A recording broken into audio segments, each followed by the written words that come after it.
Hello everyone, and welcome back to my channel. I hope everyone's having a great day today, and I'm going to try to keep this one a little bit shorter. And before we get started, today is Prince Andrew of York officially retired after being linked to convicted pedophile Jeffrey Epstein. So we know that the palace has said that he has officially retired and will no longer be a working member of the royal family. Let's get to the disclaimer. A full disclaimer can be found down below in my description. All content was found on a public domain, and I'm using these under the fair use, fair dealing guidelines.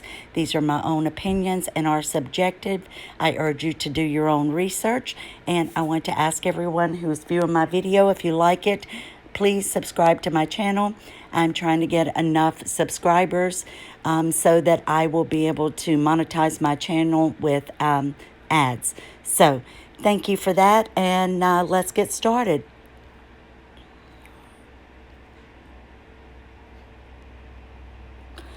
Jezebel reports Prince Andrew is still a massive royal problem, even though he's been finally fired as a working royal.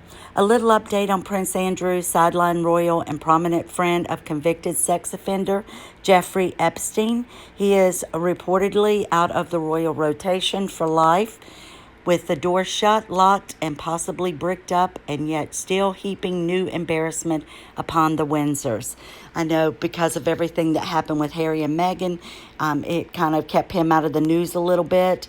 But I think with the death of Jeffrey Epstein and the terrible BBC interview that he had that made him look even more guilty than he did before it was even brought up. In November, Andrew was forced to the sidelines of a royal life after a disastrous BBC interview in which he tried and spectacularly failed, thanks to his clueless arrogance, to shut down questions about his years and long friendships with Jeffrey Epstein and the accusations by Virginia Roberts that Epstein had trafficked her to the royal when she was 17. He was quickly booted out of the working royal lineup and kicked out of the office at Buckingham Palace, but apparently retained some hope that he might be able to weasel his way back in. And we saw during the pandemic that he was working with his ex-wife, Sarah Ferguson, making packages for healthcare workers. But now the Sunday Times says that that's not going to happen. The monarch's reportedly favorite son or favorite child is not expected to represent her on the public stage again, the paper reported, adding that the royal family has no plans to review his position, and the Queen is believed to be resigned to her second son's permanent removal from royal life or public life. The Times then added that royal sources have described Andrew as a busted flush whose presence is now toxic. In fact, despite his withdrawal, he is still managing to embarrass the family. People reported that Andrew and his ex, Sarah Ferguson, were recently sued for failing to pay off a $6.2 million chalet that they had owned in a Swiss ski chalet. Now, $8.4 million with interest. Bad enough that he landed back in the tabloids looking like freckless minor 18th century aristocrat who can't manage to pay his own tailor. But the story snowballed to involve the Queen too, which now the Daily Mail is reporting that she paid off his debt, followed by denials. That's sad that the royal family has to keep coming to and bailing out other members of the royal family like Prince Andrew and like Prince Harry and Meghan Markle. See, everyone has a talent. It's just that Andrews is always managing to find some new way to look like a complete asshole. Jeffrey Epstein's accuser says that she was trafficked to Prince Andrew, and he was an abuser. So at the time she was 17 years old, she would travel with other young girls who were recruited by Ghislaine Maxwell, who was a lover and someone that Jeffrey Epstein had a relationship with. And they would take prominent people. It was said that Harvey Weinstein had visited, Bill Clinton, among another, just a whole host of people that are wealthy or in politics that have went to visit Jeffrey Epstein and stay at his private homes in New York and London and New Mexico, as well as on his private island.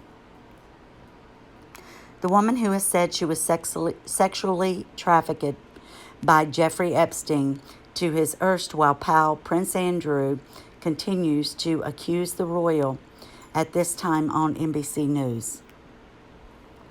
The young lady, who is now 35, Virginia Roberts, and she's married, Gilfrey, an American who had been living in Australia for a number of years now, was among 6 women interviewed by Savannah Guthrie for a Dateline special that aired on Friday evening. Andrew denies that it ever happened. He is going to keep denying that ever happened, but he knows the truth, and I know the truth, quoted Guthrie. And she said this during the interview. She continued, "When you are abused, you know your abuser. I might not have my dates right. I might not have my times right, but I know their faces and I know what they have done to me." I'm wondering what you all think. This is a little bit controversial. A lot of times when we hear people are sexually trafficked and sex slaves, they're being held and tortured and locked up, and they are not able to leave the place where they're kept. These women would travel on private jets, go all over the world, and be paid for the services like prostitution. Now, I know that it was alleged that there were some young girls involved with Jeffrey Epstein as young as 14 years old. Not every young lady who was a victim had sex, but there were intimate massages and unwanted touching. But it's up for you to decide whatever you think. I don't know. It's a sad thing. I understand that when you're young, you may not have the emotional intelligence to make a decision, to say it's wrong. And yes, they may have preyed on young girls that came from areas where their families were not the best, and they dealt with a lot of other issues, and these girls were going back and forth, especially in Palm Beach, to his home, and they were getting paid for services, and it was almost like on call, and then they would perform an act and then leave being paid for their service. So I'm not sure exactly what to think, but to think that young girls were involved, it's a terrible thing, and I hate to see anybody be a victim of this, and I'm sure it stays with them the rest of their life. I just have a hard time understanding why some continue to go back and forth and continue to go on these trips with him when none of the women lived with him. The 6 women say they were sexually abused and trafficked. Some when they were teens by Epstein, the convicted sex offender and multimillionaire financier who died by suicide last month, or it's actually a little while ago now, in federal custody while awaiting trial on the charges. There's a lot of suspicion surrounding the circumstances of his hanging. He wasn't hanged from a ceiling or top of a bunk. They said that the bed sheet was just wrapped around and around in his neck. It would be hard for someone to try to strangle yourself and keep pulling and pulling hard enough to cause suffocation and to be able to die that way. So a lot of people think that there's the possibility of a conspiracy because of people being in political power, high-powered attorneys, politicians, people of the royal family, that perhaps that he was murdered. So I don't know if we'll ever get the answer on that. I've watched the Jeffrey Epstein documentary that's airing on Netflix. It's 4 episodes. I think they're an hour and a half long each episode. So I watched that in detail and then learned a little bit more that's not actually printed in the news about it. But, it was interesting. And they did talk a little bit about Prince Andrew, but the focus was on Jeffrey Epstein. Now that he's dead, they're going public with their stories as federal prosecutors try to unravel Epstein's alleged crimes and pursue his known associates who may have been involved. Some of Epstein's accusers also are suing his estate. So they're filing civil charges against him. They had their day in court to be able to speak after his death just so they could give victim impact statements. But a day before 24 to 36 hours before I learned in the documentary that Epstein died or committed suicide, that he made his brother the executor of his estate and put everything in his name legally, and he had upwards of hundreds of millions of dollars of property and investments at the time. So I don't know if any of these young ladies will ever be able to receive a payment for suing the estate because of that. It could go on for years, but they're definitely trying to do that. Guthrie, then known as Virginia Roberts, has been in the headlines, especially in Britain, since 2015 when she alleged in a civil lawsuit that she was Epstein's sex slave and that Epstein compelled her to have sex with his rich and famous friends, including politicians, business leaders, and academics. One of them, she claims, was Queen Elizabeth II's second son, Andrew, in an encounter she says took place in London in 2001 when she was 17 years old. Now, I think that's above the age of statutory rape. She said that it wasn't that he paid her anything. They had went out to dinner, had went dancing at a nightclub, and then she came back and had sex with him a few times there, that he was polite, did not force himself on her, and you'll learn more of this in the documentary. Said that Ghislaine Maxwell, who was the girlfriend of Jeffrey Epstein, who was from England, whose father owned a newspaper, who has since passed away, that she woke her up in the morning and said, "Today you're going to meet a prince." I didn't know at that point that I was going to be trafficked to that prince, Gilfrey said. Now, she knew that she had been with other men and asked to show them a good time. Ghislaine woke her up in the morning. Oh, we just said that. Prince Andrew said that he did not witness or suspect Jeffrey Epstein's behavior. Later, after a trip to a club where she said she was served vodka and danced with the prince, that Maxwell, this is Ghislaine Maxwell, told her that Andrew was coming back to the house and that she was expected to do for him what you do for Epstein. She said, "I couldn't believe it." A picture of Andrew with his arm around Gilfrey and Maxwell in the background was taken at the house and has been around the internet for some years. In that documentary and in the BBC interview, when Prince Andrew was asked about that, he said that he doesn't recall meeting her, doesn't recall having that photo of him taken. It's been proven that that the photo is real. He says there's no way that it can be, that you can't tell if it's been faked or photoshopped, but we all know there's software out there that does allow for a photo to be checked, and you can tell whether or not it's the original photo or if it's been tampered with. She said he wasn't rude or anything about it. He said thank you and some kind of soft sentiments like that and left, Gilfrey told NBC. "I just couldn't believe it. I couldn't believe that even royalty were involved in Epstein's alleged network." She continues, "He was a prince, famous royalty, and it just stuck out in my mind. I grew up watching Disney just like most little girls and princesses, and princes were good people in the world, but he wasn't." Now, this young lady was, she was with him supposedly several other times at other locations, and she didn't come out until later after she was married. I think she was sent abroad, according to the documentary, by Epstein, and I think she was the one that wanted to be a masseuse, and that he did send her abroad to get her license, but she met a young man there and ended up marrying him and following him back to Australia, I learned from the documentary.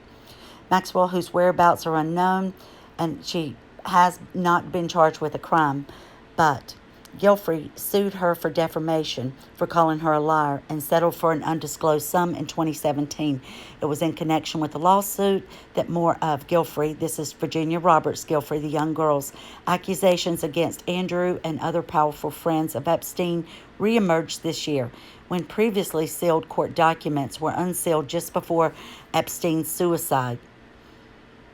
Virginia Roberts Gilfrey said that she had had a sexual encounter with Andrew, 59, on 2 other times in New York City and in the U.S. Virgin Islands that was on the Epstein's private island. The age of consent in all 3 places is 16 or 17, so other sexual encounters would have not been statutory rape. Gilfrey instead describes her alleged encounters with Andrew as coerced, according, by Ghislaine Matthews. He was an abuser. He participated, Virginia Roberts Gilfrey told Guthrie, the other lady who was interviewing. Us girls were just toys, really, at the end of the day, she added. So it goes back to say in 2015, Buckingham Palace and Andrew repeatedly and emphatically denied that the Duke of York had any sexual contact or relationship with this young girl. The palace and prince are still denying it, and they're telling NBC any claim to the contrary is false and without any foundation. And we know that the FBI in the U.S. had tried to contact him to get a sworn statement, and I believe he gets some diplomatic exceptions made for him. I know in the interview, the BBC interview, he said that he would cooperate with the police investigation or the FBI and do anything he could to help. But to date, he has still not done that. Andrew has also not apologized for his friendship with Jeffrey Epstein, which began in the 1990s. He admitted last month that it was a mistake and an error to spend time with Jeffrey Epstein in 2010 after he was then already a convicted sex offender. Guthrie claims Prince Andrew were thrown out of a federal lawsuit that she sought to join in 2015 as immaterial and impertinent. Again, he has not been charged in the U.S. or in Britain, and so far Gilfrey has not sued him for defamation or anything else. But one of her lawyers, who was former Harvey Weinstein attorney David Boies, threatened to sue Andrew if he refuses to answer the questions. So I know that they're still trying to get him to speak up, and maybe this, along with what's happened with the purchase of a ski chalet, has caused the Queen to say he just needs to be removed from royal rotation. But speaking to Sky News, Boies, the attorney, said Andrew and Epstein's scandal is not going away because there's too much evidence, and it would be in the prince's best interest to speak if he really has nothing to hide. So this just goes on, and this is showing one of the interviews he had, which was considered to be the worst and most disastrous interview that he could possibly have done. He wasn't prepared. He's in the interview and in the documentary, it goes into saying it couldn't have been me because the young girl accuses me of sweating all over her, and I have a problem. I don't sweat. Prince Andrew BBC interview. 6 things that we learned from that interview. So instead of playing the interview because it's an hour long, here's the 6 things that I'll go over. He still does not regret being friends with Epstein. He defended his relationship with him before, including as recently as August or 2 weeks after the disgraced financier took his own life while awaiting trial on sex trafficking charges.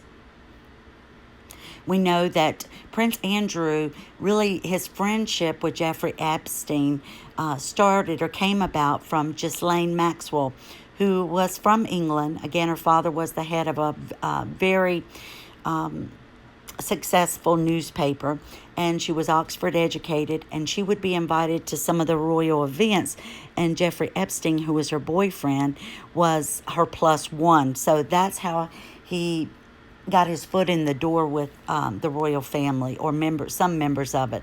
He met up with Epstein's ex-girlfriend this year, and there she is, Ghislaine Maxwell.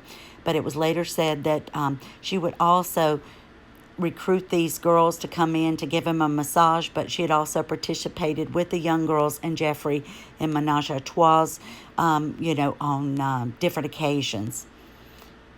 Miss Maxwell, daughter of the late newspaper tycoon Robert Maxwell, has generally kept a low profile since claims about Epstein began to emerge. I know they were having trouble locating her. She was moving all over the world, and I don't know if they ever got her testimony. I don't think they have, and so far no charges brought against her. But she's probably somewhere she where she's unable to be extradited. And again, they have to locate her first. And she has a lot of money, and she's able to move around and be undetected at the moment. She was here in the UK doing some rally, the prince said. And he said that the invitations were extended. They had been invited over to Windsor Castle and also to Sandringham, where the financier's capacity is Miss Maxwell's +1 rather than a friend in his own right. Number 3 that was noticed from the interview, his reason for meeting Epstein in 2010 was to put an end to the friendship. So, if Jeffrey Epstein had been convicted as a pedophile, rapist, all of these charges with underage girls, and Prince Andrew really didn't have the friendship with him, he was just Lane's +1, why would he feel the need to go and meet with him face-to-face to say the friendship is off? You could send a text, you could send a email, you could call him and say it's over, or you could just cut him out of your life and not even contact him again, because I'm sure that he wouldn't expect to still be in the fold of the royal family. So that was another thing that didn't make sense when I watched the interview. The fourth thing, being shot in the Falklands meant that he stopped being able to sweat. Absolutely ridiculous. He's saying he suffered a type of post-traumatic stress from being shot at, and it caused a glandular condition, which meant his adrenal gland or something that he no longer would sweat. Makes no sense. This is why he just looks like an idiot in the interview.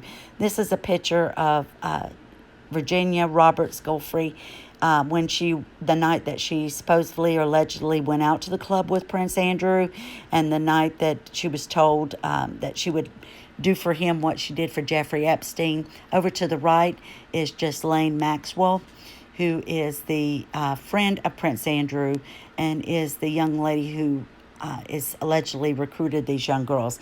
And he said, again, this can't be me in the picture because I didn't even sweat at the time. I had suffered this condition with an overdose of adrenaline in the Falklands War when I was shot at, and it's almost impossible for me to sweat.